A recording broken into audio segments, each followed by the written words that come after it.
بسم اللہ الفتاح العلیم۔ سجدہ سہو ادا کرنا، طریقہ کیا ہے، کب کیا جاتا ہے؟ پہلی بات، سجدہ سہو کا مطلب ہے کہ نماز ادا کرتے ہوئے بندے سے سہو بھول واقع ہو جائے تو 2 اضافی سجدے کر کے اس بھول کو مٹانا۔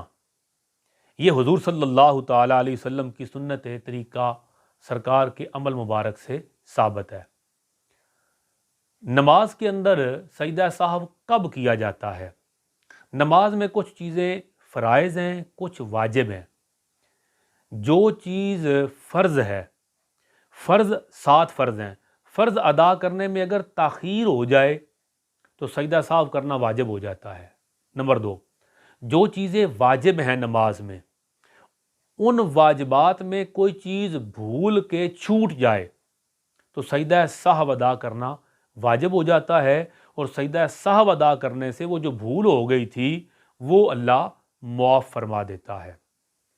سجدہ سہو ادا کرنے کا طریقہ یہ ہے کہ اپنی نماز کی جو آخری رکعت ہے اس رکعت میں تشہد پڑھیں گے عبدہ و رسولہ تک، اور پھر دائیں طرف سلام پھیریں گے، عبدہ و رسولہ تک پڑھ کے پھر السلام علیکم ورحمۃ اللہ، گردن سیدھی کی، پھر اللہ اکبر کہہ کے سجدے میں جائیں گے، سبحان ربی الاعلیٰ 3 مرتبہ، پھر اللہ اکبر کہہ کے بیٹھیں گے، پھر دوسرے سجدے میں جائیں گے اللہ اکبر کہہ کے، پھر سبحان ربی الاعلیٰ 3 مرتبہ، پھر اللہ اکبر کہہ کے بیٹھ جائیں گے۔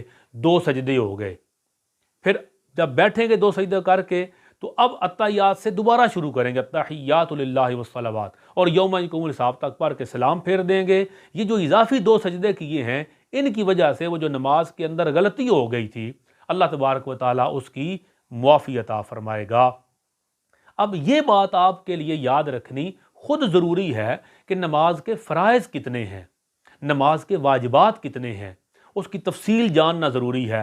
میں آپ کو تھوڑا سا بتا دیتا ہوں تاکہ گفتگو لمبی نہ ہو اور آپ کے لیے اس کو سننا اور یاد رکھنا مشکل نہ ہو۔ نماز کے 7 فرائض ہیں۔ پہلی مرتبہ جو اللہ اکبر کہتے ہیں تکبیر تحریمہ فرض ہے، قیام کرنا، سیدھا کھڑا ہونا یہ فرض ہے صحت مند آدمی کے لیے، پھر اس میں قرات کرنا یہ فرض ہے، پھر اس میں رکوع کرنا فرض ہے، پھر سجدہ کرنا فرض ہے، پھر آخری اتحیات بیٹھنا فرض ہے، اور دونوں طرف سلام پھیرنا فرض ہے۔ ان فرائض میں اگر تاخیر ہو جائے تو سجدہ سہو کرنے سے نماز ٹھیک ہو جائے گی۔ پھر نماز میں کچھ واجبات ہیں، مثلا سورۃ الفاتحہ پڑھنا یہ واجب ہے۔ اگر سورۃ الفاتحہ نہ پڑھیں تو بندے پر سجدہ سہو کرنا ضروری ہو جاتا ہے۔ اسی طرح سورت ملانا بھی نماز میں واجب ہے۔ اگر سورت نہیں ملائیں گے تو سجدہ سہو کرنا واجب ہو جائے گا۔ تو فرض کی جو تیسری اور چوتھی رکعت ہے وہاں سورۃ الفاتحہ پڑھنا واجب نہیں، فرض کی تیسری اور چوتھی رکعت میں۔ اس کے علاوہ ساری نمازوں میں سورۃ الفاتحہ پڑھنا واجب ہے۔ فرض کی تیسری اور چوتھی رکعت میں سورۃ الفاتحہ واجب نہیں، مستحب ہے، سنت ہے، پڑھنی چاہیے، پڑھیں گے ضرور، مگر میں سجدہ سہو کے لیے بتا رہا ہوں آپ کو کہ فرض کی تیسری اور چوتھی رکعت کے علاوہ جب بھی سورۃ الفاتحہ مس ہوگی سجدہ سہو کریں گے۔